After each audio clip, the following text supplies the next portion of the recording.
मध्य प्रदेश चुनाव 2023 कुछ और प्रत्याशी उतारेगी सपा। कमलनाथ बोले, हमारे प्रत्याशी सपा का सिंबल लेने को तैयार नहीं।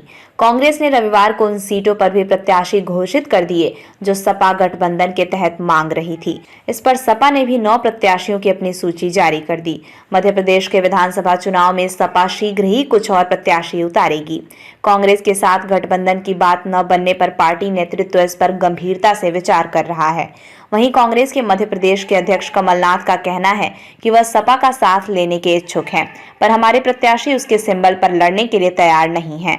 इससे दिक्कतें आ रही हैं। कांग्रेस ने रविवार को उन सीटों पर भी प्रत्याशी घोषित कर दिए जो सपा गठबंधन के तहत मांग रही थी। इस पर सपा ने भी 9 प्रत्याशियों की अपनी सूची जारी कर दी। इस तरह से कई सीटों पर कांग्रेस और सपा आमने सामने आ गए।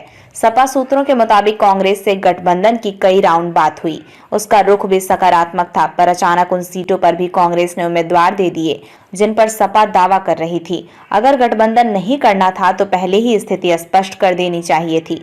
अब सपा यादव बहुल कुछ अन्य सीटों पर भी उम्मीदवार उतारेगी। कमलनाथ बोले, हमारे प्रत्याशी सपा का सिंबल लेने को तैयार नहीं।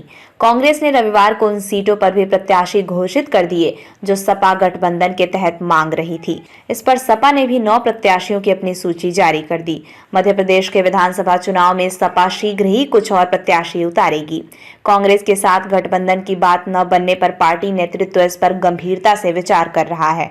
वहीं कांग्रेस के मध्य प्रदेश के अध्यक्ष कमलनाथ का कहना है कि वह सपा का साथ लेने के इच्छुक हैं, पर हमारे प्रत्याशी उसके सिंबल पर लड़ने के लिए तैयार नहीं हैं। इससे दिक्कतें आ रही हैं। कांग्रेस ने रविवार को उन सीटों पर भी प्रत्याशी घोषित कर दिए जो सपा गठबंधन के तहत मांग रही थी। इस पर सपा ने भी 9 प्रत्याशियों की अपनी सूची जारी कर दी। इस तरह से कई सीटों पर कांग्रेस और सपा आमने सामने आ गए। सपा सूत्रों के मुताबिक कांग्रेस से गठबंधन की कई राउंड बात हुई, उसका रुख भी सकारात्मक था, पर अचानक उन सीटों पर भी कांग्रेस ने उम्मीदवार दे दिए जिन पर सपा दावा कर रही थी। अगर गठबंधन नहीं करना था तो पहले ही स्थिति स्पष्ट कर देनी चाहिए थी।